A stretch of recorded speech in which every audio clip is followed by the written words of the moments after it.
अच्छो।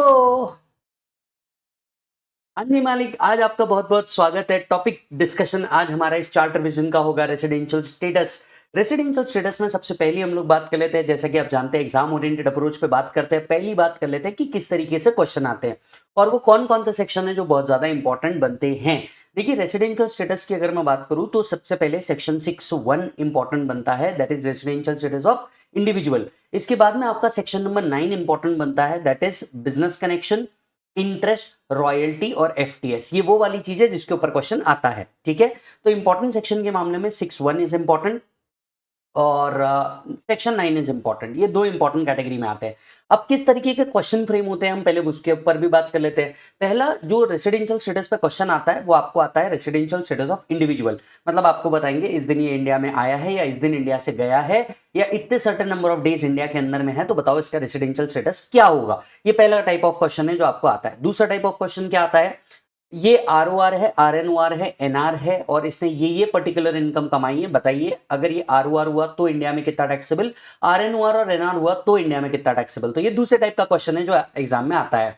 अब तीसरे टाइप का क्वेश्चन एग्जाम के अंदर में आता है कि भैया एक पर्टिकुलर नॉन रेसिडेंट है, उसने इंडिया से इस पर्टिकुलर टाइप ऑफ इनकम को अर्न किया है।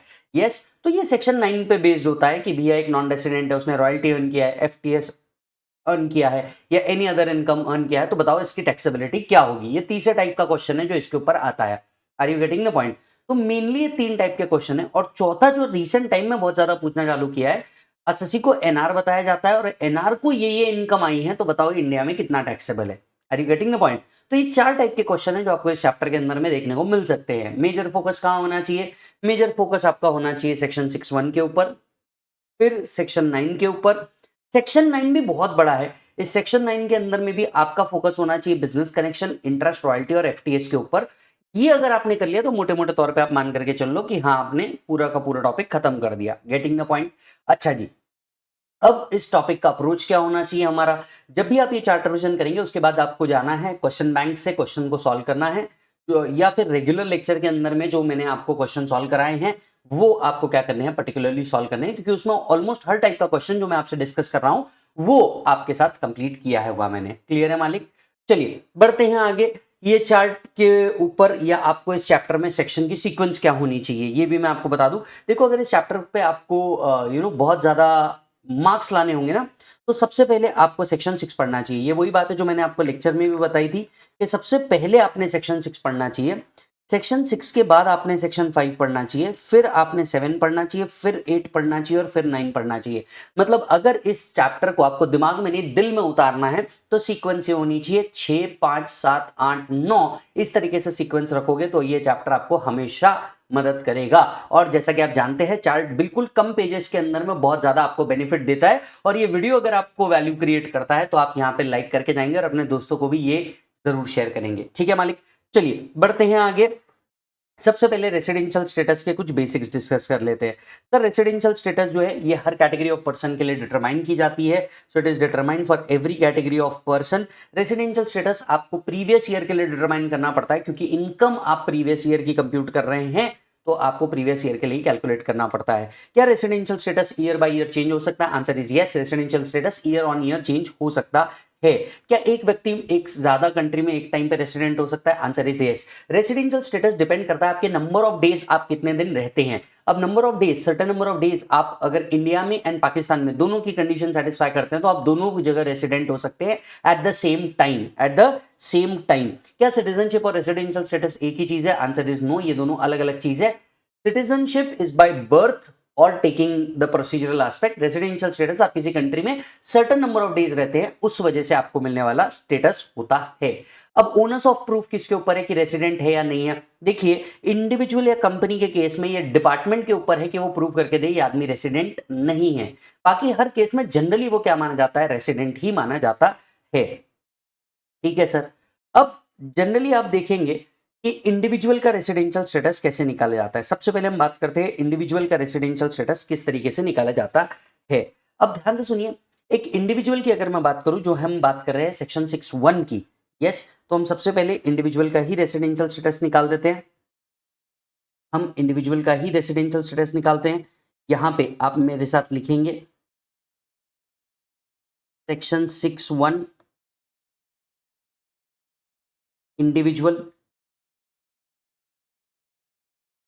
ठीक, इंडिविजुअल का ही रेसिडेंशियल स्टेटस अगर हम निकालें तो एक इंडिविजुअल को हम दो कैटेगरी में क्लासिफाई करते हैं, या तो वो रेसिडेंट हो सकता है या तो वो नॉन रेसिडेंट हो सकता है। तो 6(1) इंडिविजुअल या तो वो रेसिडेंट हो सकता है या तो वो नॉन रेसिडेंट हो सकता है, राइट। अब रेसिडेंट या नॉन रेसिडेंट कैसे डिटरमाइन होगा? सर्टेन नंबर ऑफ डेज पे। अगर दोनों में से एक भी कंडीशन सेटिस्फाई कर देता है, एनी वर्ड लिखा है यहाँ पे, अगर दोनों में से वो एक भी कंडीशन सेटिस्फाई कर देता है तो वो रेसिडेंट माना जाएगा। कौन सी दो कंडीशन है? पहला, he stays in India for 182 days और मोर इन प्रीवियस ईयर। अगर प्रीवियस ईयर के अंदर में वो एटलीस्ट 182 डेज या उससे ज्यादा रहता है तो वो क्या माना जाएगा? रेसिडेंट माना जाएगा। अच्छा, क्या यहाँ पे कंटिन्यूस स्टे इंपॉर्टेंट है? Answer is no. Continuous 182 days रहने की जरूरत नहीं है। क्या एक ही प्लेस पे रहना है? Continuous stay at one place चाहिए? The answer is no. वो किसी भी तरीके से रह सकता है। 182 डेज उसको कुल मिलाकर के प्रीवियस ईयर में रेसिडेंट रहना है। Yes, so stage in India for 182 days और मोर इन प्रीवियस ईयर, और 60 days in previous year and 365 days in 4 previous preceding year। At least 60 days previous year के अंदर में रहे and 365 days 4 previous preceding years के अंदर में रहे तो वो रेसिडेंट माना जाएगा। अब यहाँ पे जो ये 4 previous preceding year लिखा है ये कॉन्टिन्यूअस होना चाहिए। कैसा होना चाहिए बेटा?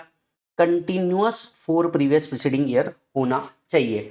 सो 182 डेज वाली कंडीशन या तो उसको सेटिस्फाई करनी है या फिर at least 60 days and 364 days in 4 previous preceding year, तो वो क्या बन जाएगा? रेसिडेंट बन जाएगा। इन दोनों में से अगर एक भी कंडीशन सेटिस्फाई होती है तो ठीक है, नहीं तो वो कौन बन जाएगा? नॉन रेसिडेंट बन जाएगा। If individual does not satisfy any of the basic condition then straight away हम उसको कहां क्लासिफाई करेंगे? नॉन रेसिडेंट के अंदर में क्लासिफाई करेंगे।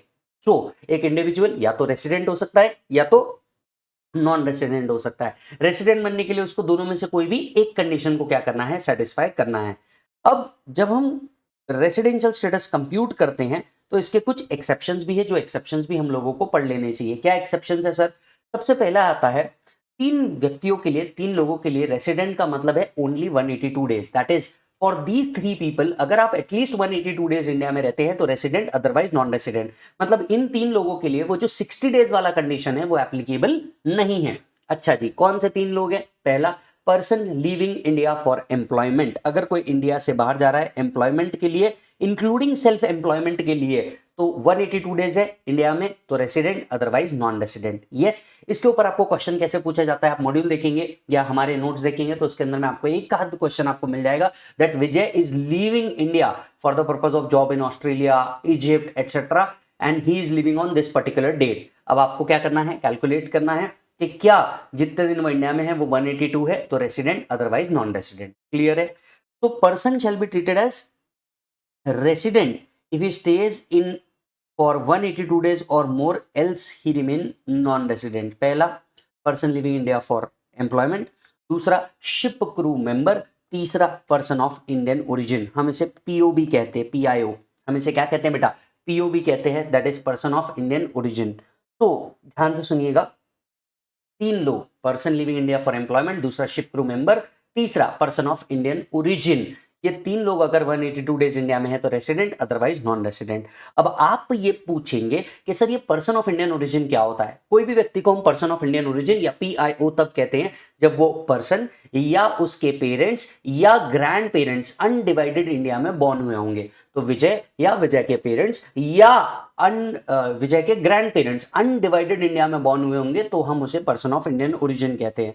तो person is deemed to be a person of Indian origin if either he or his parents or any of his grandparents was born in undivided India। हालांकि इसके ऊपर क्वेश्चन नहीं पूछते तो आपने इतना दिमाग नहीं लगाने का यहाँ पे। क्लियर है? पर्सन ऑफ इंडियन ओरिजिन आपको डायरेक्टली दिया जाता है।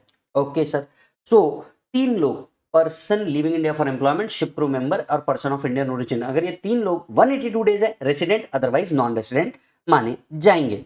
अब देखिए, एक इशू होता था, वो इशू होता था शिप क्रू मेंबर के साथ कि शिप क्रू मेंबर्स के नंबर ऑफ डेज किस तरीके से डिटरमाइन किए जाएं। ये जो शिप क्रू मेंबर है ये इंडिया में इंडियन वाटरवेज में है या इंडियन वाटरवेज में नहीं है, ये कैसे डिसाइड किया जाए, इसको लेकर के बहुत ज्यादा इशू होता था। तो इंडियन टैक्स डिपार्टमेंट ने कस्टम डिपार्टमेंट से पूछा कि क्या ऐसा कोई मैकेनिज्म है कि आप हमें सर्टिफाई करके दे सकते हैं हाँ ये इंडियन वाटरवेज में है या इंडियन वाटरवेज में नहीं है। तब से एक कॉन्सेप्ट डीटी के अंदर में इंट्रोड्यूस किया गया कंटिन्यूस डिस्चार्ज सर्टिफिकेट का। ये कंटिन्यूस डिस्चार्ज सर्टिफिकेट क्या होता है? देखिए, जो शिप क्रू मेंबर्स होते हैं ना, इनको कस्टम एक्ट के तहत एक सर्टिफिकेट मिलता है that how many number of days they are in India, how many number of days they are in India, बराबर है। अगर ये नंबर ऑफ डेज इंडिया के अंदर में जो वो है वो 182 है तो रेसिडेंट, अदरवाइज नॉन रेसिडेंट। पर ये जो कंटिन्यूस डिस्चार्ज सर्टिफिकेट होता है ये सर्टिफाई नहीं करता कि आप इंडिया में हैं या नहीं, ये सर्टिफिकेट ये सर्टिफाई करता है कि आप कितने दिन आउटसाइड इंडिया में हैं। मतलब बैलेंस नंबर ऑफ डेज कहां माना जाएगा? इंडिया में माना जाएगा। Let me give an example. मान लीजिए अगर कोई शिप क्रू मेंबर है, let's say Vijay is a ship crew member, और विजय क्या करता है, विजय के पास कंटिन्यूस डिस्चार्ज सर्टिफिकेट है और इस सर्टिफिकेट में लेट्स से लिखा हुआ है 60 डेज। तो कैलकुलेशन आपको पता है कैसे किया जाएगा? जनरली साल में कितने दिन होते हैं? 365, लीप ईयर के केस में 366। इसमें से लेट से कितने दिन कंटिन्यूस डिस्चार्ज सर्टिफिकेट में लिखा है कि वो आउटसाइड है? 60, ये माइनस किया जाएगा, बचता कितना है मालिक? 305। ये 305 क्या मोर देन 182 डेज है? Answer is yes. तो वो क्या मान लिया जाएगा? रेसिडेंट मान लिया जाएगा। मतलब जितना पीरियड कंटिन्यूस डिस्चार्ज सर्टिफिकेट में लिखा है इसे आपको क्या करना है? माइनस करना है जब आप नंबर ऑफ डेज काउंट करते रहे इंडिया के अंदर में। बाकी नंबर ऑफ डेज हम इंडिया में अज्यूम करते हैं, इसमें से जितना पीरियड वो आउटसाइड इंडिया है, और ये सर्टिफिकेट कौन इशू करता है? Custom act, right? ये एमसीक्यू में पूछा जा सकता है, उतना माइनस कर दो। बैलेंस अगर 182 के ऊपर है, resident otherwise non resident. So while continuing the number of days, या while counting the number of days in India for a ship crew member, period mentioned in CDC should be ignored. उतना period क्या किया जाएगा? Ignore किया जाएगा। यहाँ ignore करने का मतलब क्या है? आपको number of days in India से उसको क्या करना है? माइनस करना है। बैलेंस अगर 182 या उससे ऊपर है तो रेसिडेंट, अदरवाइज नॉन रेसिडेंट। खत्म। तो चलिए वापस आते हैं, एक पर्सन को क्या माना जाता है सर? रेसिडेंट माना जाता है अगर दोनों में से एक कंडीशन वो सेटिस्फाई करता है। पहला, he stays in India for 182 days or more in previous year। दूसरा, at least 60 days in previous year and 365 days in 4 previous preceding year। तो वो क्या बन जाएगा? रेसिडेंट बन जाएगा। तीन लोगों के लिए रेसिडेंट का मतलब है ओनली 182 डेज। पहला, person living India for employment. दूसरा, शिप क्रू मेंबर। तीसरा, person of Indian origin. Ship crew member के लिए उतना पीरियड जितना सीडीसी में लिखा है उतना हम क्या कर देंगे सर? माइनस कर देंगे। क्लियर है मालिक? अब यहां से बढ़ते हैं आगे। सिर्फ रेसिडेंट होने से काम नहीं चलता, इन्हें क्या करना पड़ता है सर? फर्दर क्लासिफाई करना पड़ता है आरओआर या आरएनओआर के अंदर में। तो सिर्फ रेसिडेंट होने से काम नहीं चलता, मम्मी को बोलो कॉम्प्लान पिलाए और इसे आरओआर या आरएनओआर में क्लासिफाई करें। सर हम ये क्लासिफिकेशन क्यों कर रहे हैं? क्योंकि आपकी टोटल इनकम तब तक कंप्यूट नहीं हो सकती जब तक कि आप रेसिडेंशियल स्टेटस ना डिटरमाइन कर लो दोस्त। तो जब तक आपका रेसिडेंशियल स्टेटस डिटरमाइन नहीं होगा तब तक कि आपका क्या नहीं हो सकता? टोटल इनकम कंप्यूट नहीं हो सकती।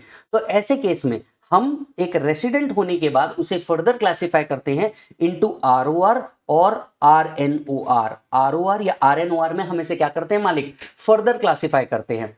आरओआर का मतलब होता है रेसिडेंट, ऑर्डिनरीली रेसिडेंट। आरएनओआर का मतलब होता है resident, not ordinarily resident. ROR बनने के लिए दोनों कंडीशन को सेटिस्फाई करना जरूरी है और यही चीज लिखी है सेक्शन 66 के अंदर में। सेक्शन 66 आपको आरओआर की दोनों कंडीशन को प्रोवाइड करता है। क्या कंडीशन है सर? पहली कंडीशन, बोथ कंडीशन को सेटिस्फाई करनी पड़ेगी। कैसी बेटा? बोथ कंडीशन को सेटिस्फाई करनी पड़ेगी। Condition number 1, he is resident in any 2 out of 10 previous preceding year. क्या वर्ड लिखा है? एनी 2। 10 में से कोई भी 2 साल में आप रेसिडेंट होने चाहिए, और रेसिडेंट होने की कंडीशन क्या है? दोनों में से कोई भी एक। तो कोई भी 10 साल में से 2 साल आप रेसिडेंट बन जाएं तो आपको हम आरओआर में क्लासिफाई कर देंगे। 10 में से कोई भी 2 साल अगर आप रेसिडेंट बन जाते हैं तो हम आपको क्या क्लासिफाई करेंगे? आरओआर। एंड क्या लिखा है बेटा? And he has been in India for 730 days और more in 7 previous preceding year. और इंडिया में एटलीस्ट उनको कितने दिन रहना है? 730 डेज और more in 7 previous preceding year. 730 days और more in 7 previous preceding year. 7 साल में से 730 डेज एटलीस्ट आपने कहां रहना है? इंडिया के अंदर में रहना है। अगर ये दोनों कंडीशन आप सेटिस्फाई कर देते हैं दोस्त तो आप क्या माने जाएंगे? आरओआर माने जाएंगे। यस। चलो वापस से कंडीशन को देखो। कंडीशन क्या बोलती है? कंडीशन बोलती है कि भैया he must be resident for any 2, क्या बोल रहा है वो? Any 2 out of 10 previous preceding year and he is in India for 730 days in 7 previous preceding year. Right? अगर ये दोनों कंडीशन सेटिस्फाई होती है तो रेसिडेंट माना जाएगा, अदरवाइज वो क्या माना जाएगा सर? आरएनओआर की तरफ बढ़ जाएगा। सो अगर आरएनओआर कब माना जाएगा? अगर वो एक नॉन रेसिडेंट हो जाता है 9 आउट ऑफ 10, क्योंकि आरओआर बनने के लिए तो 2 आउट ऑफ 10 इंडिया में चाहिए, तो 9 आउट ऑफ 10 अगर वो नॉन रेसिडेंट है तो वैसे ही वो आरएनओआर है। दूसरा, अगर वो इंडिया में 729 डेज या उससे कम है तो वो वैसे ही आरएनओआर हो गया, क्योंकि एटलीस्ट आरओआर बनने के लिए उसको कितने दिन रुकना था इंडिया में? 730 डेज रुकना था। एटलीस्ट कितने दिन रुकना था इंडिया में? 730 डेज रुकना था everybody. Yes, at least 730 days in 7 previous preceding year. तो जैसे ही आप 729 डेज करोगे, आप क्या बन गए? आरएनओआर बन गए। क्लियर है मालिक? तो चलो, सबसे पहले वो रेसिडेंट होगा, रेसिडेंट होने के बाद वो फर्दर क्लासिफाई किया जाएगा, या तो आरओआर में क्लासिफाई किया जाएगा या तो आरएनओआर में क्लासिफाई किया जाएगा। आरओआर में क्लासिफाई करना है तो दोनों कंडीशन सेटिस्फाई करनी है। पहले कंडीशन क्या है? He is resident in 7 out of 10 previous preceding year and stays in India for 730 days in 7 previous preceding year। अगर ये कंडीशन सेटिस्फाई हो गई तो वो बन जाएगा आरओआर, अदरवाइज वो बन जाएगा आरएनओआर। क्लियर है मालिक? ये बहुत बढ़िया। यहाँ की दो और कंडीशन है, हम आगे डिस्कस करेंगे। क्लियर? चलो,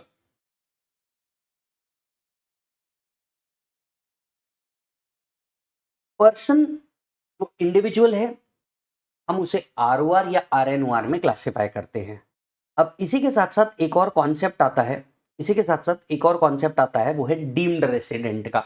और डीम्ड रेसिडेंट के साथ साथ कुछ इंडियन सिटीजनशिप के लिए भी रेसिडेंशियल स्टेटस डिटरमाइन किए गए हैं। जैसा कि आप जानते हैं, हम थोड़ा बहुत हिस्ट्री तो आपको साथ साथ में बताते ही हैं। यस, तो ये हिस्ट्री मैं आपको सबसे पहले समझा देता हूँ। निर्मला सीतारमन जी ये देख रही थी कि कई इंडियन सिटीजन हैं, राइट, जो ऐसे तो आउटसाइड इंडिया वो इंडिया के अंदर में आते ही आते हैं। जैसे बहुत सारे भारतीय मूल के निवासी पूरे विश्व भर में फैले हुए हैं, यस और नो। अब ये इंडिया के अंदर में आते हैं और क्योंकि वो इंडिया से कनेक्टेड है तो उनका कुछ ना कुछ इन्वेस्टमेंट यहाँ पे होता ही था।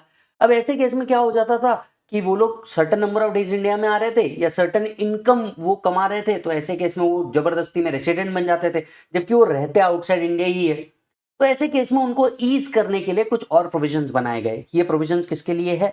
ये प्रोविजंस इंडियन सिटीजन या पर्सन ऑफ इंडियन ओरिजिन के लिए है who is outside India, who is outside India but coming to India for a visit. वो इंडिया में सिर्फ विजिट करने के लिए आते हैं, लेट्स से अपने रिलेटिव से मिलने आते होंगे, अपने घर पे आते होंगे दिवाली या क्रिसमस वैकेशंस के ऊपर, एटसेट्रा एटसेट्रा। तो ये लॉ किसके लिए है? ऐसे इंडियन सिटीजन या पर्सन ऑफ इंडियन ओरिजिन के लिए है हु इज आउटसाइड इंडिया, जो ऐसे तो आउटसाइड इंडिया में है बट वो इंडिया में काय के लिए आ रहे हैं बेटा? सिर्फ और सिर्फ विजिट करने के लिए आ रहे हैं, उनके लिए ये लॉ है। अगर मान लो वो इंडिया में विजिट करने के लिए आते हैं और उनकी इनकम 15 लाख रुपए तक की है, कहां से? इंडियन सोर्सेस से। इंडियन इनकम, कौन सी इनकम की हम बात कर रहे हैं बेटा? इंडियन इनकम उनकी कितनी है? अप टू 15 लाख रुपीज तक के है। तो इनका रेसिडेंशियल स्टेटस कैसे निकाला जाएगा? They would be treated as resident if they stays in India for at least 182 days और मोर। तो लेट्स से विजय कहाँ रहता है? लेट्स से विजय थाईलैंड के अंदर में रहता है और विजय इंडिया में आता है और इंडिया से इनकम भी कमाता है, कोई सोर्स की इनकम जो इंडिया से कमाई गई हो, इंडियन इनकम की हम बात कर रहे हैं। विजय की थाईलैंड वाली इनकम यहाँ कंसिडर नहीं होगी, विजय की सिर्फ इंडिया वाली इनकम यहाँ पे कंसिडर होगी। तो विजय की इनकम अगर इंडिया से कौन सी आती है बेटा? अप टू 15 लाख रुपीज आती है, तो विजय को इंडिया में तभी रेसिडेंट माना जाएगा जब विजय एटलीस्ट 182 डेज इंडिया में क्या कर ले? स्पेंड कर ले। अदरवाइज वो स्ट्रेट अवे क्या है? नॉन रेसिडेंट की कैटेगरी में क्लासिफाई हो जाता है। अब ये लॉ क्यों लाया होगा? सोच के देखो, विजय ऐसे तो इंडियन सिटीजन है लेकिन थाईलैंड में शिफ्ट हो चुका है। अब साल में 2 बार विजय इंडिया के अंदर में आता था, दिवाली पे आता था, न्यू ईयर पे आता था, क्रिसमस पे आता था और कोई और फंक्शन पे आता था। 60 डेज वाला कंडीशन लाने के चक्कर में ये ऑटोमेटिकली क्या बन जाते थे? रेसिडेंट बन जाते थे। अब वो व्यक्ति जो अब इंडिया में है ही नहीं, उसको 60 डेज वाला कंडीशन देके आप कर भी क्या लोगे? इसीलिए वो 60 डेज वाला हटा दिया। इनको बोला कि देखो, अगर आप इंडियन सिटीजन हो, ऐसे आउटसाइड इंडिया हो और इंडिया में से विजिट करने आते हो और ऐसे केस में आपका इंडिया से इनकम भी आता है 15 लाख रुपए तक के, आपको हम रेसिडेंट तभी मानेंगे जब आप एटलीस्ट 182 डेज इंडिया के अंदर में होंगे। तो क्वेश्चन बैंक के अंदर में मैंने इसके ऊपर क्वेश्चन भी रखा है, जरूर चेक करिएगा।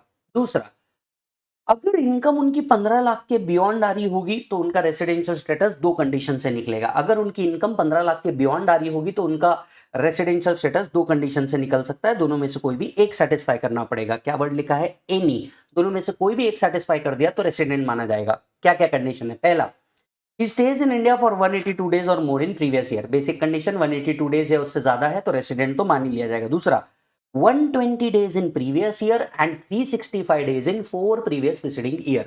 120 days in previous year and 365 days in 4 previous preceding year. क्या बोला उन्होंने? 120 days in previous year and 365 days in 4 previous preceding year. General rule क्या था? हमारा जनरल रूल था 60 days in previous year.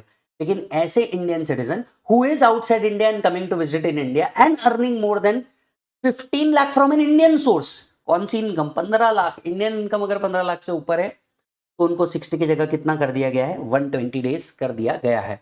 अब लॉ ने एक और बात कही इन लोगों के लिए. मान लीजिए अगर वो 120 दिन से कम आते हैं तो स्ट्रेट अवे उनको एनआर में क्लासिफाई करना है. 120 डेज से 182 डेज में आते हैं तो उसे आरएनओआर में क्लासिफाई करना है. और 182 डेज से ऊपर आ रहे हैं तो आरओआर या आरएनओआर हमें कंडीशन चेक करनी पड़ेगी. मतलब 120 डेज से नीचे ही आ रहे होंगे तो स्ट्रेट अवे एनआर में क्लासिफाई कर दो. 120 डेज से लेके 182 डेज तक के आ रहे होंगे तो हम उसे आरएनओआर में क्लासिफाई करते हैं. और 182 डेज से भी कम में आ रहे हैं तो हम उसे 182 डेज से भी ज्यादा आ रहे हैं तो हम उसे, डिपेंड करता है रेसिडेंशियल स्टेटस क्या है, उस पर क्लासिफाई करते हैं.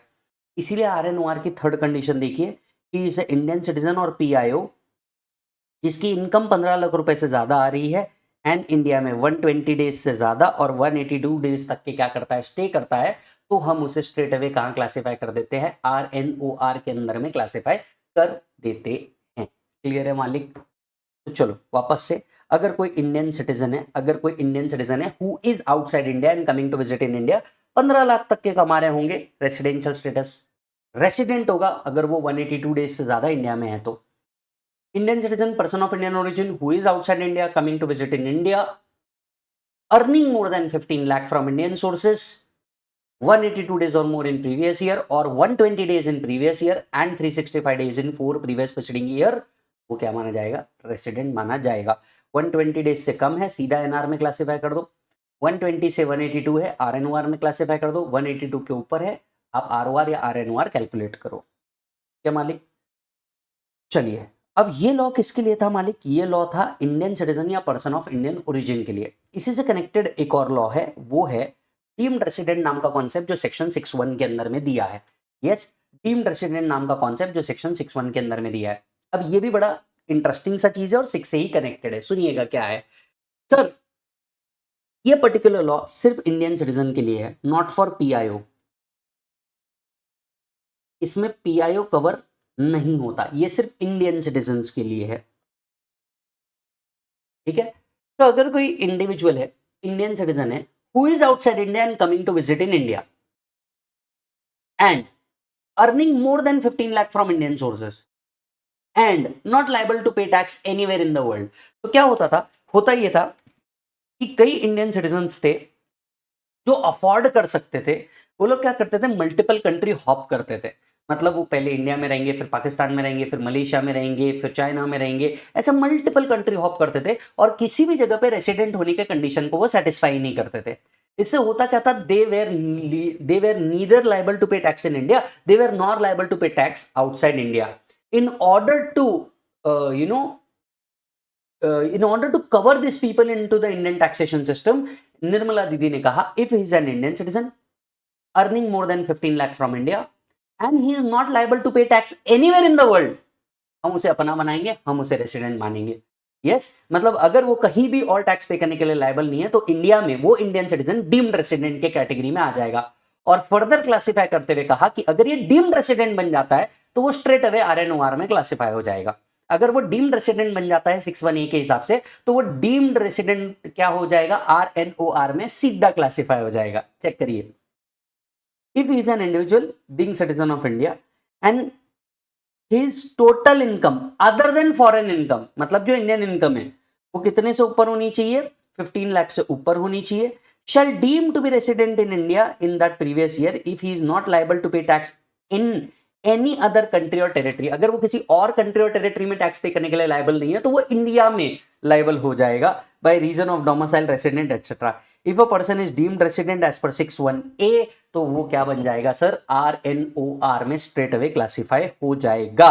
तो यहां देखिए RNOR का लास्ट पॉइंट यही है, अगर वो डीम्ड रेसिडेंट बन जाता है तो वो स्ट्रेट अवे RNOR में क्लासिफाई हो जाएगा. तो RNOR की कितनी कंडीशन हो गई? 4 कंडीशन हो गई. पहला, अगर वो 61 की कंडीशन 66 की कंडीशन सेटिस्फाई नहीं करता, मतलब he is non resident for 9 out of 10 years. दूसरा, he is staying in India for 729 days or less. तीसरा, ही is an Indian citizen, person of Indian origin, earning more than 15 lakh in India, staying between 120 days and 182 days. और चौथा, अगर वो deemed resident है 6(1)(a) के हिसाब से तो भी वो RNOR में क्लासिफाई हो जाएगा। यस, तो एक इंडिविजुअल को अगर हम ध्यान से देखें, एक इंडिविजुअल का क्लासिफिकेशन क्या है, पहले उसे रेसिडेंट या नॉन रेसिडेंट में क्लासिफाई करो, रेसिडेंट में क्लासिफाई करने के बाद आप इसे ROR RNOR के अंदर में क्लासिफाई करो, राइट, और उस हिसाब से क्या निकलेगा, उसका रेसिडेंशियल स्टेटस निकलेगा। क्लियर है? चेक करो एक बार फट से।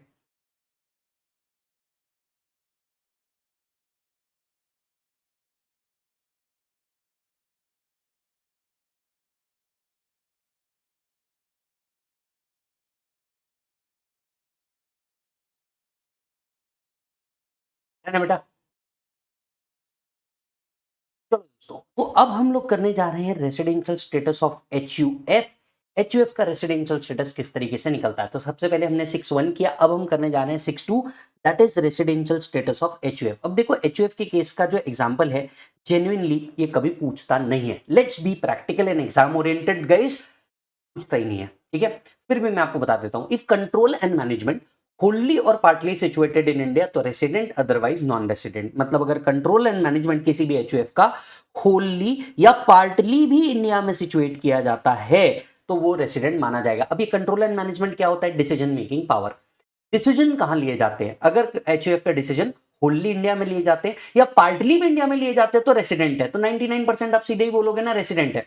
10 में से अगर एक डिसीजन भी इंडिया में आ गया तो वो हो गया ना part of the decision in India, तो ऐसे आप कौन बन गए? रेसिडेंट। इसलिए मोस्टली HUF को रेसिडेंट माना जाता है। पिछले 10 साल और 20 अटेम्प्ट में इस पे कभी क्वेश्चन नहीं पूछा गया है, ना CA एग्जाम में, ना CA एग्जाम में, ना CA में एग्जामिनेशन में, ना फाइनल लेवल पे, ना इंटर लेवल पे, कभी नहीं पूछा गया है ये क्वेश्चन, ठीक है। If control and management is Holi situated outside India तो वो क्या बन जाता है? नॉन रेसिडेंट बन जाता है, ठीक है। अच्छा, जैसे इंडिविजुअल को हम लोग क्लासिफाई करते हैं ROR RNOR में, ठीक उसी तरीके से HUF is also classified into ROR RNOR, but with a twist. If कर्ता, कर्ता सेटिस्फाई 6(6) कंडीशन कौन सी थी? ये वाली कंडीशन 6(6) की कंडीशन थी, ठीक है। अगर कर्ता 6(6) को सेटिस्फाई करता है तो whole HUF is classified into ROR। If karta do not satisfy 6(6), whole HUF is RNOR। मतलब HUF के केस में ROR या RNOR का क्लासिफिकेशन कर्ता डिसाइड करता है।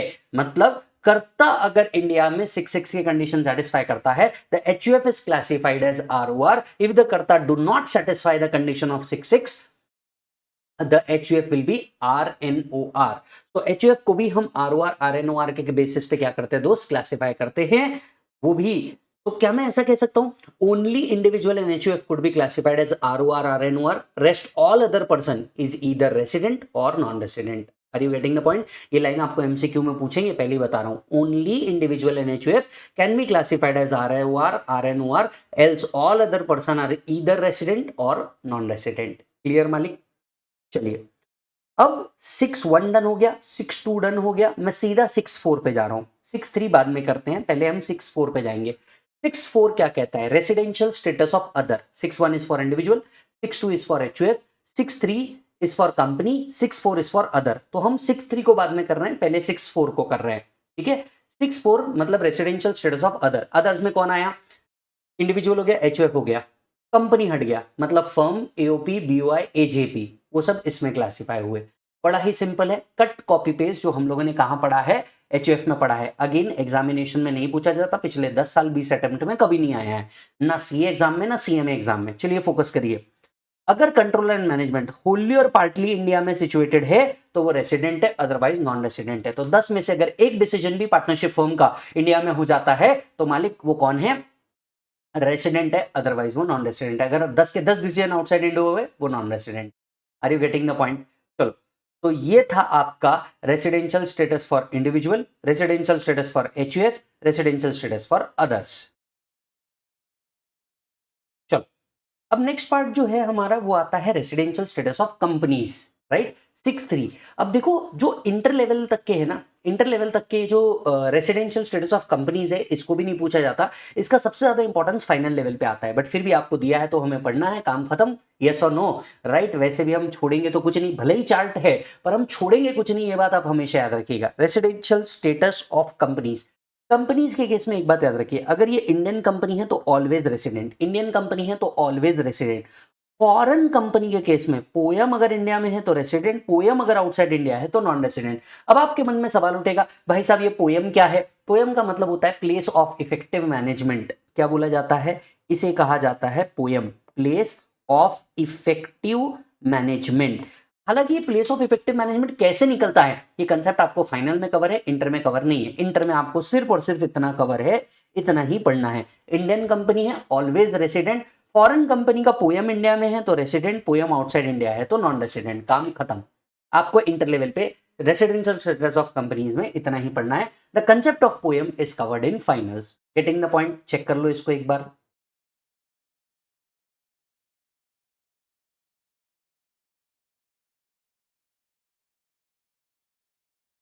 है बेटा?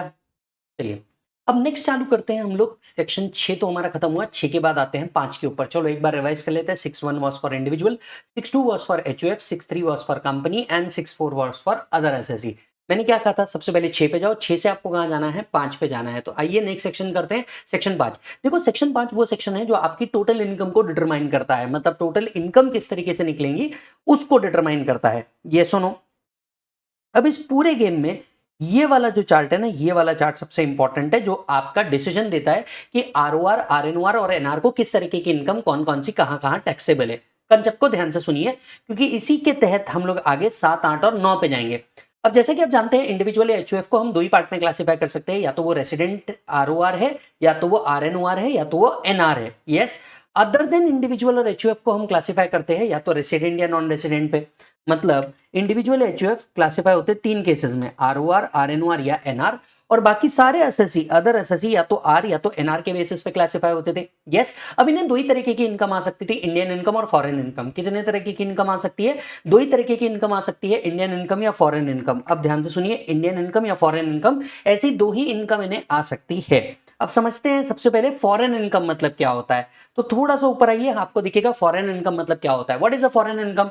N income which is not an Indian income is a foreign income. भाई साहब, मतलब इसको कहते हैं डेफिनेशन, इसको कहा जाता है डेफिनेशन, एक इनकम जो इंडियन इनकम नहीं है उसे हम कहेंगे foreign income. So income which is not received in India, not deemed to be received in India, not accrued in India और नॉट अराइज इन इंडिया। इसको हम सीधे शब्दों में कह सकते हैं, an income which is not an Indian income is called as foreign income. आते हैं दूसरा समझने के लिए, इंडियन इनकम मतलब क्या होता है। तो बेटा यहाँ पे इंडियन इनकम आपको लिखा हुआ है, ये सबसे काम की चीज है। Point number 1, income which is received in India. अगर ट्रांजैक्शन इंडिया में हुआ है, जिसका पैसा इंडिया में मिला है, it is always an Indian income and taxable in India. काम खत्म। तो ट्रांजैक्शन किसके बीच में हो रहा है ये इररिलेवेंट है। अगर दो नॉन रेसिडेंट के बीच में ट्रांजैक्शन हो रहा है पर पैसा इंडिया में मिल रहा है, इसे हम इंडियन इनकम मानेंगे। यस, और अगर ये इंडियन इनकम रहता है तो Indian income is taxable to all, चाहे आप आरओआर हो, चाहे आप आरएनओआर हो, चाहे आप एनआर हो, Indian income will be taxable to all. और इसीलिए क्या किया जाता है, इंडियन इनकम किसको बोलते हैं? An income which is received in India is called as an Indian income. दूसरा, deem to be received in India. अगर ये पैसा deem to be received in India है तो भी वो इंडियन इनकम माना जाएगा। सेक्शन 7 एंड 8 के तहत deem to be received in India पढ़ा जाता है। सेक्शन 7 एंड 8 के तहत deem to be received in India पढ़ा जाता है। तीसरा, अक्रूड और अराइज इन इंडिया। अगर पैसा अक्रू या अराइज इंडिया में हुआ, even though received outside India हुआ, तो भी वो इंडियन इनकम को क्लासिफाई होगा। मतलब मान लीजिए मेरे आपको सर्विसेज दी इंडिया के अंदर में, और मैंने आपसे कहा पैसा डिपॉजिट कर दीजिए मेरे इराकियन बैंक अकाउंट के अंदर में। नाउ अंडरस्टैंड, मेरे सर्विसेज इंडिया में दी, मतलब पैसा अक्रू या अराइज तो इंडिया में हुआ, even though received outside India, the amount will be taxable as Indian income in India. चौथा, डीम टू अक्रू और अराइज इन इंडिया। और ये डीम टू अक्रू और अराइज इन इंडिया आपको पता है कहां लिखा है? ये लिखा है सेक्शन नंबर 9 के अंदर में। डीम टू अक्रू और अराइज इन इंडिया, ये कहां लिखा है? सेक्शन 9 के अंदर में। तो चलो कम ऑन, इंडिविजुअल को, एचयूएफ को हम 3 पार्ट में क्लासिफाई करते हैं, आरओआर, आरएनओआर, एनआर। इन्हें दो तरीके की इनकम अराइज हो सकती है, Indian income, foreign income. What is foreign income? Which is not an Indian income. What is Indian income? जिसके 4 क्राइटेरिया है, received in India, deem to be received in India, accrued in India, deem to be accrued in India. चलो come on, once again, received in India, deem to be received in India, accrued in India, deem to be accrued in India. ऐसे 4 criteria है। Clear है? अच्छा जी, अब understand कीजिएगा, अगर ये Indian income है, Indian income is taxable to all, Indian income is taxable to all SSC. Foreign income अगर है, आरओआर को टैक्सेबल होगा, आरओआर को फॉरेन इनकम भी टैक्सेबल होगा। मतलब आप समझिए, क्या मैं ऐसा कह सकता हूं आरओआर की ग्लोबल इनकम टैक्सेबल है? द आंसर इज यस दोस्तों, आरओआर की ग्लोबल इनकम टैक्सेबल हो जाती है। सो अगर एसएससी आरओआर है, चाहे वो पैसा इंडिया से आ रहा है चाहे वो पैसा फॉरेन से आ रहा है, उसकी ग्लोबल इनकम टैक्सेबल है। ऐसा भी बोलना होगा, ROR is just like an Indian husband, घर पे भी पिटेगा बाहर भी पिटेगा। यस और नो, राइट। आते हैं नेक्स्ट पॉइंट पे। अगर एनआर को कोई फॉरेन इनकम आ रही है तो क्या करेंगे सर? एनआर को अगर कोई फॉरेन इनकम आ रही है तो वो टैक्सेबल नहीं है। Late me give you an example. मान लीजिए डोनाल्ड ट्रंप या जो बाइडेन को कोई इनकम अमेरिका से ही आती है, ना वो इंडिया में रिसीव हो रही है ना वो इंडिया में अक्रू हो रही है, it will not be taxable in India. Yes. तीसरा आता है आरएनओआर। आरएनओआर को फॉरेन इनकम जो है वो इंडिया में टैक्सेबल होगी, पर वो फॉरेन इनकम कहां से आनी चाहिए? पीजीबीपी से आनी चाहिए। तो आरएनओआर को अगर फॉरेन इनकम आ रही है बिजनेस या प्रोफेशन से, और ये ऐसा बिजनेस प्रोफेशन है जो सेटअप इन इंडिया होगा, ऐसा बिजनेस प्रोफेशन जो सेटअप इन इंडिया है, तो आरएनओआर की वो फॉरेन इनकम टैक्सेबल होगी। तो एसएससी आरएनओआर है, पीजीबीपी इनकम आ रही है, सिर्फ पीजीबीपी इनकम आ रही है, सिर्फ पीजीबीपी इनकम आ रही है, और ये पीजीबीपी इनकम कहां से आ रही है? From a business setup in India. तो वो इनकम कहां टैक्सेबल होगी? इंडिया में टैक्सेबल होगी। तो let me give you an example, let me give you an example. मान लो आरएनओआर है, एचपी इनकम आ रही है आउटसाइड इंडिया से, not taxable in India. RNOR है, आरएनओआर है और पीजीबीपी इनकम आ रही है आउटसाइड इंडिया से, बट वो बिजनेस कहां से सेटअप है? इंडिया में सेटअप है, taxable in India as Indian income. Clear है मालिक? अच्छा, ठीक उसी तरीके से अगर अदर एसएससी है, अगर कौन है बेटा? अदर एसएससी है, Indian income taxable to all. Indian income होगी तो ऑब्वियसली बात है taxable to all. Indian income क्या थी? Received in India, deem to be received in India, accrued in India, deem to be accrued in India. याद आ रहा है आपको? टैक्सेबल हो जाएगी। फॉरेन इनकम रहेगी, आरओआर को टैक्सेबल होगी, एनआर को नॉट टैक्सेबल होगी, क्योंकि आरओआर की तो बेटा ग्लोबल इनकम टैक्सेबल है, चाहे वो इंडिया से आ रही हो चाहे वो आउटसाइड इंडिया से आ रही हो, तो इनकी तो ग्लोबल इनकम क्या हो जाती है? टैक्सेबल हो जाती है। Check this out. एक बार पूरा सेक्शन 5 पढ़ लीजिए, ये वाला पार्ट स्पेसिफिकली।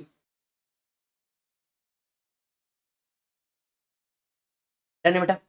चलिए अब आते हैं रेमिटेंस को समझने के लिए। ये रेमिटेंस क्या होता है? अब देखिए, मान के चलिए आप प्रोफेशनल बन गए। यस, आप प्रोफेशनल बनने के बाद आपको जो जॉब मिला वो दुबई के अंदर में मिला, आप पहुंच गए दुबई, लेकिन आपको हमेशा से रहा कि नहीं यार, माता पिता ने मुझे मेरा जीवन दिया है और माता पिता ने मुझे मेरा सब कुछ दिया है, मैं माता पिता को कुछ पैसे भेजूंगा। तो आप क्या करते हैं? आप वहां से 50,000 रुपए हर मंथ अपने मम्मी पापा को इंडिया में रेमिट करते हैं। अब कमाया आपने, और आपने कमाने के बाद उसको क्या कर दिया? इंडिया में रेमिट कर दिया 50,000 रुपए एवरी मंथ। अब क्या ये रेमिटेंस मॉम डैड के हाथ में टैक्सेबल होगा क्या? ये समझने वाली बात है। The answer is no. देखिए, अगर रेमिटेंस आप अप्रूव्ड मोड में करते हैं, ये अप्रूव्ड मोड क्या है? जैसा आरबीआई ने बताया हुआ है, तो आपने बराबर बैंकिंग चैनल के थ्रू क्या किया है? यहाँ पे इंडिया में भेजा है। अब टैक्सेबिलिटी किसके हाथ में होनी चाहिए थी? आपके हाथ में। आप जिसको रेमिट कर रहे हैं उसके हाथ में इसकी टैक्सेबिलिटी नहीं आने वाली। तो अगर आपने पैसा रेमिट इंडिया में किया, इट इज एग्जम्प्ट। अगर ये अप्रूव्ड मोड से है, हालांकि अनअप्रूव्ड मोड से है, तो ये क्या हो जाएगा? टैक्सेबल हो जाएगा। मतलब मान लीजिए आपने छुप छुपा करके हवाला कर दिया, जिस दिन पकड़ा जाएगा उस दिन इंडिया में क्या हो जाएगा? टैक्सेबल हो जाएगा। हालांकि एक जनरल चीज जो आपको याद रखनी है, remittance in India is totally exempt. Are you getting the point? Remittance in India is totally exempt. अब हम आते हैं, समझते हैं हमको इंडियन इनकम 4 प्रकार की मिली थी मालिक। हमको इंडियन इनकम कितनी मिली थी? 4 प्रकार की मिली थी। Received in India, deem to be received in India, accrued in India, deem to be accrued in India. अब रिसीव्ड इन इंडिया तो बड़ा क्लियर है, पैसा अगर इंडिया में मिला होगा तो वो इंडियन इनकम माना जाएगा। हाँ यहाँ बराबर।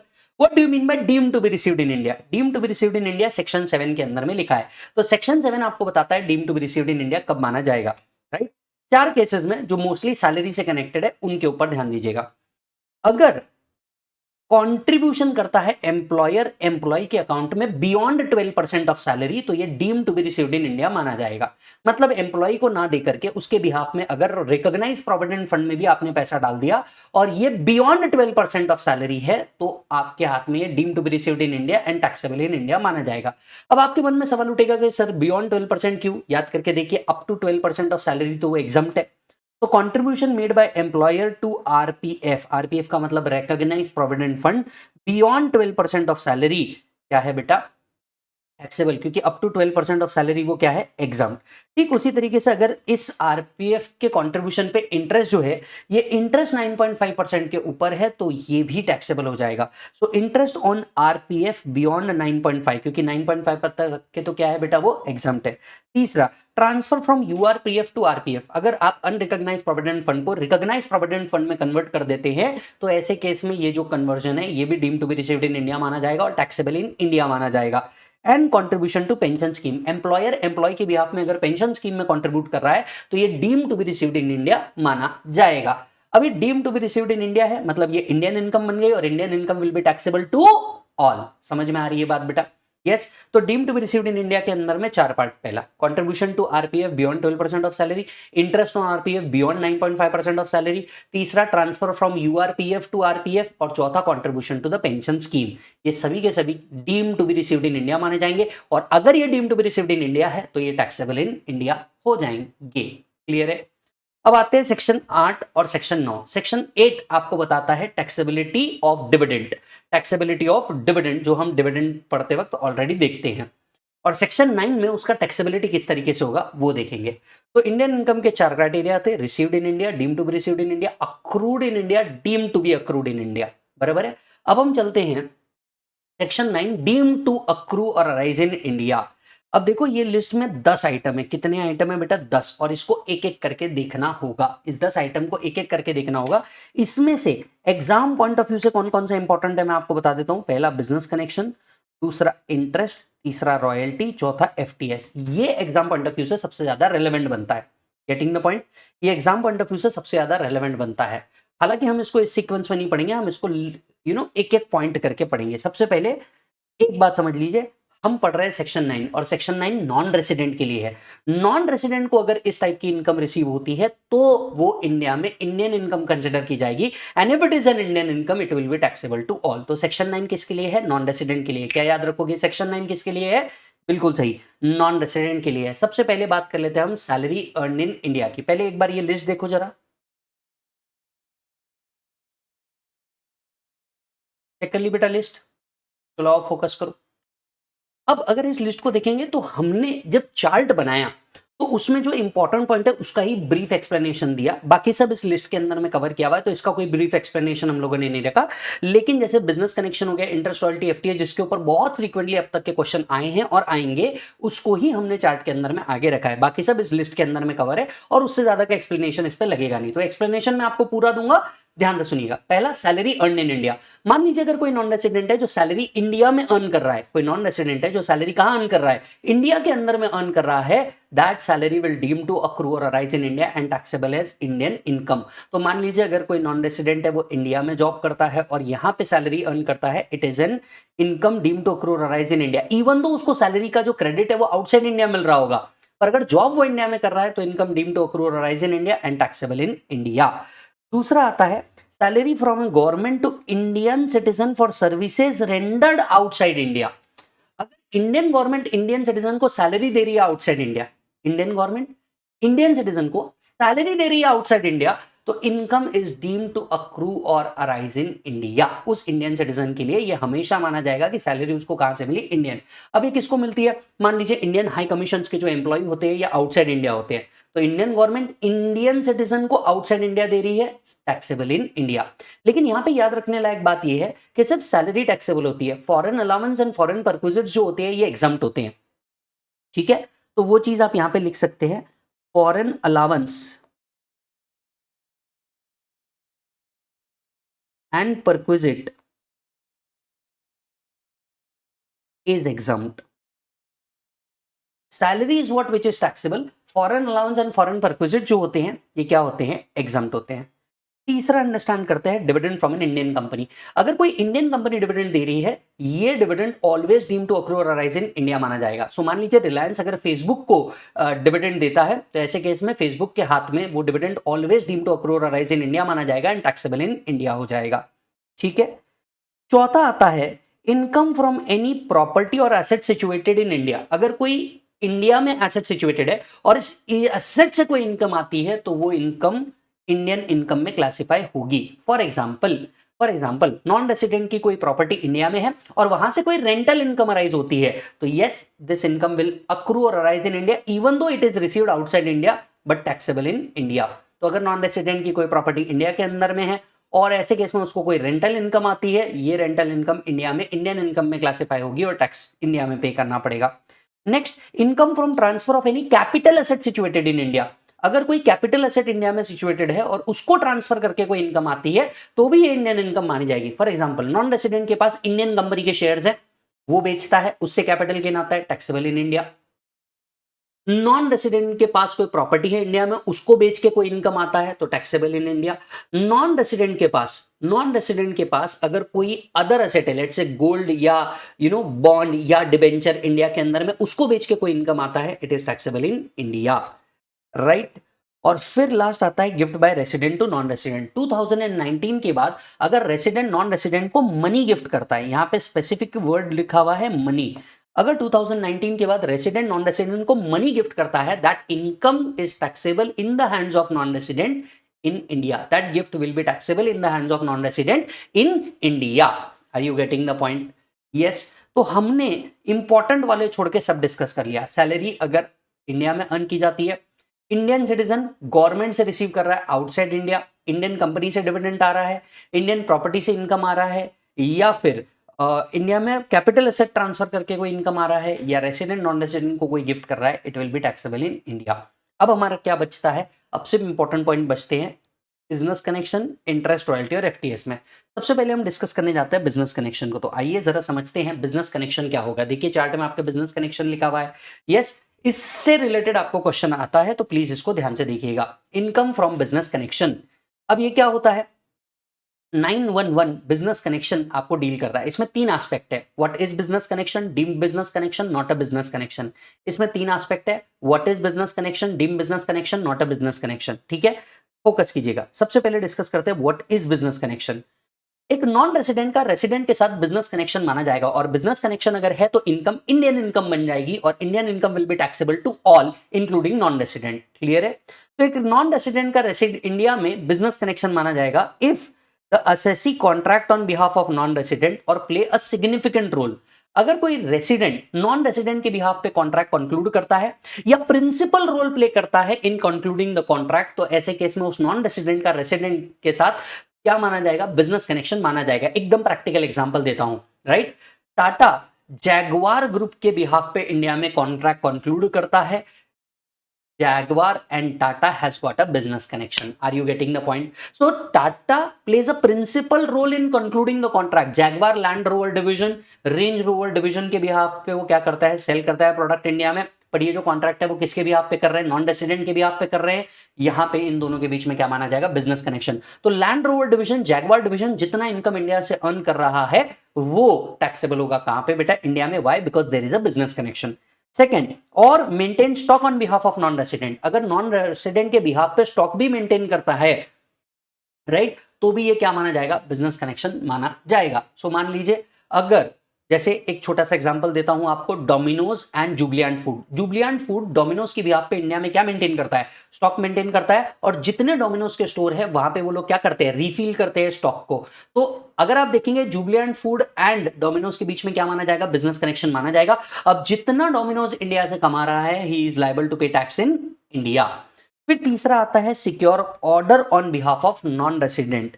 यहां पे लिखिए Holi and exclusively, only and exclusively.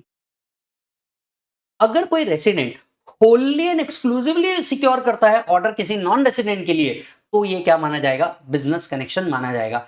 हालांकि अगर wholly and exclusively order secure नहीं करता, अब जैसे मैं आपको एक बात बताता हूं, मान लीजिए अगर मुझे फॉरेन जाना है तो मैं टिकट कैसे बुक करता हूं? मेक माई इंडिया से मैं टिकट बुक करता हूं, राइट। सो मैं गया मेक माई इंडिया पे, और मेक माई इंडिया पे जाकर के मैंने क्या कर दिया? लेट्स से दुबई में होटल भुज अल अरब में क्या कर दिया? बुकिंग कर दी।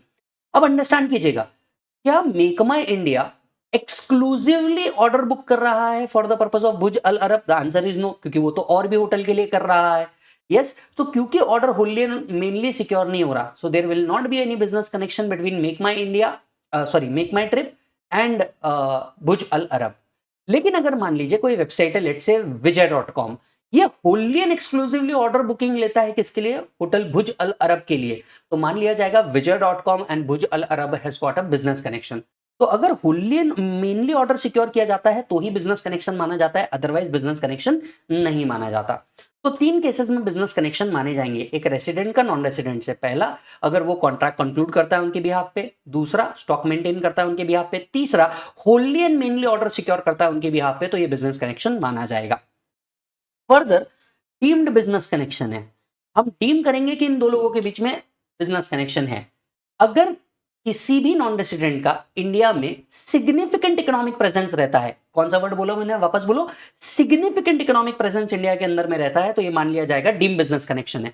सिग्निफिकेंट इकोनॉमिक प्रेजेंस इंडिया के अंदर में रहता है दोस्त, तो मान लिया जाएगा क्या है, डीम्ड बिजनेस कनेक्शन है। अब ये सिग्निफिकेंट इकोनॉमिक प्रेजेंस कब माना जाएगा? तो significant economic presence in India is deemed to be business connection. पहला, if the assessee download of data, software purchase or sales amount to exceeds 2 crore rupees in the previous year। अगर कोई non resident India में काय में engage है, software में engage है, purchase में एंगेज है, सेल ऑफ गुड्स में एंगेज है, डाउनलोड ऑफ डेटा सर्विसेज में एंगेज है, और इससे आने वाली अमाउंट एक प्रिस्क्राइब लिमिट के ऊपर जाती है। एज ऑफ नाउ ये प्रिस्क्राइब लिमिट 2 करोड़ रुपए है। तो अगर कोई नॉन रेसिडेंट है, इंडिया में गुड्स सेल करके इनकम कमा रहा है, या सॉफ्टवेयर सेल करके इनकम कमा रहा है, या download of data services provide करके इनकम कमा रहा है, और ये प्रिस्क्राइब लिमिट के ऊपर जा रही है, as on prescribe limit 2 crore rupees है, तो ये बिजनेस कनेक्शन माना जाएगा। Let me give you an example. मान लीजिए Amazon.com, अब ये क्या कर रहा है इंडिया में? क्या गुड सेल कर रहा है? Answer is yes. और क्या गुड सेल करके एटलीस्ट 2 करोड़ रुपए के इनकम कमा रहा होगा बड़े आराम से? तो भैया Amazon का इंडिया में बिजनेस कनेक्शन है, मान लिया जाएगा, and they will be liable to pay tax in India. Further, download of data. अब आप मुझे बताइए, Amazon प्राइम आप क्या कर रहे हैं? Download of data services provide कर रहे हैं, जहां से कोई भी वीडियो डाउनलोड कर सकता है। क्या इससे आने वाला इनकम 2 करोड़ से ऊपर है? आंसर इज यस, तो ये बिजनेस कनेक्शन माना जाएगा। दूसरा, अगर interaction with such number of user भी एक्सीड कर जाता है प्रिस्क्राइब लिमिट से, सच नंबर ऑफ यूजर भी अगर एक प्रिस्क्राइब लिमिट से ऊपर चल जाते हैं, तो आपका बिजनेस कनेक्शन इंडिया में है, ये माना जाएगा। As of now this such number of user की जो लिमिट है वो 3 लाख है। अब अंडरस्टैंड कीजिए, Netflix, Facebook, YouTube, Instagram, Snapchat, Tinder, ये ऐसे एप्लीकेशन है जो इंडिया में ऑपरेट कर रहे हैं। कई गेमिंग एप्लीकेशन इंडिया में ऑपरेट कर रहे हैं जिसके नंबर ऑफ यूजर इंडिया में क्या 3 लाख से ऊपर है? Answer is yes. तो अगर नंबर ऑफ यूजर भी 3 लाख से ऊपर जाता है तो मान लिया जाएगा कि बिजनेस कनेक्शन है। और ऐसे केस में इन एप्स जितना भी इनकम इंडिया से कमा रहे होंगे, जैसे यूट्यूब हो गया, फेसबुक हो गया, टेलीग्राम हो गया, या कोई भी अदर सॉफ्टवेयर हो गया, जो इंडिया से पैसा कमा रहे होंगे, नंबर ऑफ यूजर 3 लाख के ऊपर है इसलिए, तो उतनी इनकम इंडिया में टैक्सेबल हो जाएगी। Why? Because there is a business connection. हालांकि कुछ चीजें बिजनेस कनेक्शन नहीं मानी जाएगी, certain things will not be considered as business connection. कौन कौन सी चीजें? पहला, purchase in India for the purpose of exports outside India. अगर नॉन रेसिडेंट की एक्टिविटी इंडिया में सिर्फ परचेज से रिलेटेड कन्फाइंड है, सिर्फ परचेसेस तक के कन्फाइंड है, तो ये मान लिया जाएगा कि there is no business activity. सिर्फ इंडिया से परचेज होता है, बाकी इंडिया में कोई ट्रेडिंग एक्टिविटी नहीं है, तो there is no business connection. Second, collection of news and views in India for transmission outside India. अगर उनकी एक्टिविटी इंडिया में सिर्फ न्यूज कलेक्शन तक के रिस्ट्रिक्टेड है। तीसरा, shooting of any cinematographic film in India. अगर इंडिया में उनकी एक्टिविटी सिर्फ शूटिंग ऑफ फिल्म, यहाँ पे डिस्ट्रीब्यूशन नहीं दिखा रहे, यहाँ से कोई रेवेन्यू अर्न नहीं कर रहे, सिर्फ इंडिया में शूटिंग करके जा रहे हैं, यहाँ पे कोई डिस्प्ले नहीं हो रहा है, तो not a business connection in India. चौथा, display of uncut unassorted diamonds in India. अगर नॉन रेसिडेंट की एक्टिविटी इंडिया में सिर्फ डिस्प्ले तक के है, सेल नहीं, display of uncut unassorted diamond in India तक की एक्टिविटी रिलेटेड है, तो फिर बिजनेस कनेक्शन नहीं माना जाएगा। और जब बिजनेस कनेक्शन ही नहीं है तो भैया इंडिया में टैक्सेबिलिटी नहीं है। यस, तो हम लोगों ने देखा था भैया income out of business connection. Income out of business connection के कितने पार्ट थे? 3। Business connection, deemed business connection, not a business connection. Check कीजिए,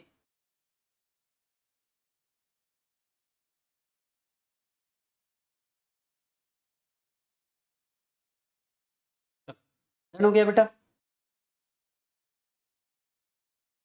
अब आते हैं हम लोग क्या करने के लिए, इंटरेस्ट, रॉयल्टी और एफटीएस करने के लिए। बिल्कुल इसी के नीचे दिया हुआ है, जरा चेक करिएगा।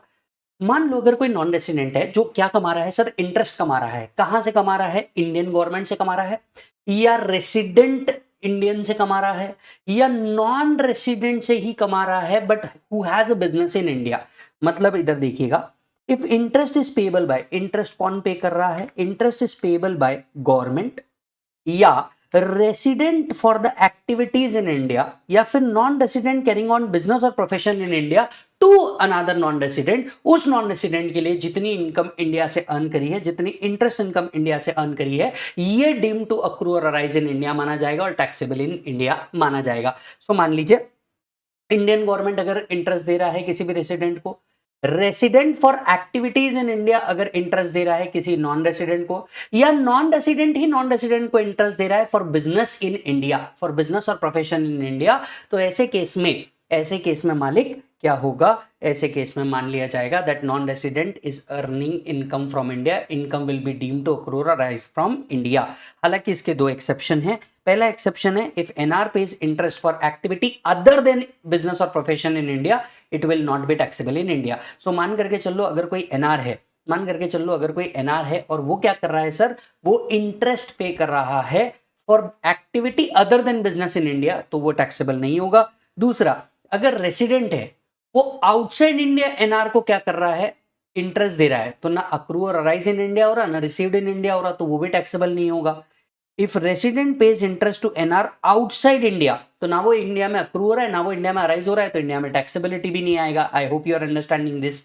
यस, तो ध्यान से देखिएगा इंटरेस्ट की टैक्सेबिलिटी क्या है। इंटरेस्ट की टैक्सेबिलिटी ऐसी है, अगर गवर्नमेंट नॉन रेसिडेंट को दे रहा है, रेसिडेंट नॉन रेसिडेंट को दे रहा है फॉर एक्टिविटीज इन इंडिया, या नॉन रेसिडेंट को दे रहा है फॉर बिजनेस इन इंडिया, तो वो इंटरेस्ट एनआर के हाथ में क्या माना जाएगा, टैक्सेबल माना जाएगा।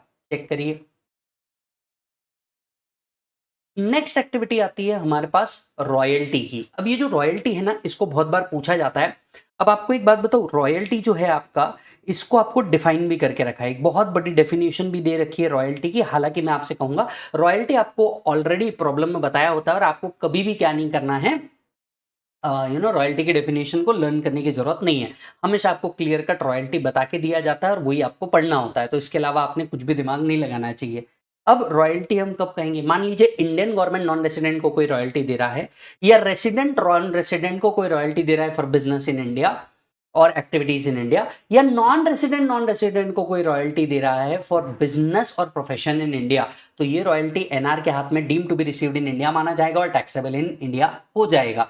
तो वापस से सुनिए, गवर्नमेंट अगर किसको दे रहा है, नॉन रेसिडेंट को दे रहा है Indian government, resident non resident को दे रहा है फॉर एक्टिविटीज इन इंडिया, या non resident another non resident को दे रहा है फॉर बिजनेस और प्रोफेशन इन इंडिया, वही बात है जो हमने कहां पढ़ी थी, इंटरेस्ट के लिए पढ़ी थी। The income will deem to accrue और arise in the hands of non resident in India and it will be taxable in India. Clear है? तो रॉयल्टी इंडियन गवर्नमेंट दे, रेसिडेंट पर्सन दे, या फिर एनआर दे for the purpose of business or profession carried out in India, then such royalty is treated as deemed to accrue or arise in India। फिर नीचे यहाँ पे रॉयल्टी का आपको मीनिंग दिया हुआ है, जो मेरे हिसाब से आप सेल्फ पढ़ सकते हैं, आपने इसके ऊपर टाइम नहीं भी लगाया तो भी चल जाएगा। और फिर आता है एफटीएस। एफटीएस का रूल भी सेम है जैसा इंटरेस्ट और रॉयल्टी का था, सेम एफटीएस का है, कट कॉपी पेस्ट कर लीजिए, राइट? आपका आंसर मिल जाएगा। यानी क्या, अगर इंडियन गवर्नमेंट किसी नॉन रेसिडेंट को फीस फॉर टेक्निकल सर्विसेज देती है जिसको हम कहते हैं एफटीएस, या रेसिडेंट नॉन रेसिडेंट को एफटीएस देता है फॉर बिजनेस और प्रोफेशन इन इंडिया और एक्टिविटीज इन इंडिया, या फिर नॉन रेसिडेंट को देता है फॉर एक्टिविटीज इन इंडिया, तो ये क्या माना जाएगा, deem to received in India माना जाएगा और टैक्सेबल इन इंडिया हो जाएगा। तो अगर पेबल कौन कर रहा है, गवर्नमेंट कर रही है, रेसिडेंट पर्सन कर रहा है, या फिर नॉन रेसिडेंट कर रहा है for the purpose of business and profession carried out in India, ये तीनों भी क्या माने जाएंगे, एनआर के हाथ में डीम्ड टू अक्रू और अराइज इन इंडिया माने जाएंगे। यस, अब जरा देखिए 1 2 3, यानी इंटरेस्ट, रॉयल्टी और एफटीएस में तीनों भी केस में एक चीज बोल सकता हूं, गवर्नमेंट अगर इंटरेस्ट, रॉयल्टी, एफटीएस एनआर को दे रही है, रेसिडेंट नॉन रेसिडेंट को दे रहा है, या नॉन रेसिडेंट को दे रहा है for business in India, such interest, royalty और FTS is taxable in India. बहुत शॉर्ट हो जाएगा हाँ या हाँ, तो ये टैक्सेबल इन इंडिया माना जाएगा और ये सारी इनकम अक्रूड और अराइज इन इंडिया मानी जाती है। और अगर अक्रू और अराइज इंडिया में हो रहा है तो ये Indian income and Indian income is taxable to all. Check कर लो ये लिस्ट पूरी हुई कि नहीं।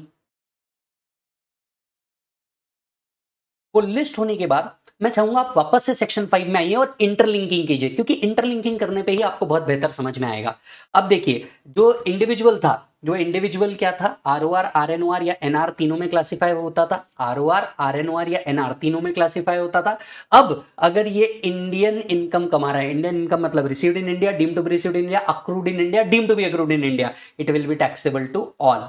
अगर यही फॉरेन इनकम कमाता है, आरओआर को टैक्सेबल, एनआर को नॉट टैक्सेबल, आरएनओआर को पीजीबी पे टैक्सेबल होगा जो सेटअप इन इंडिया से होगा।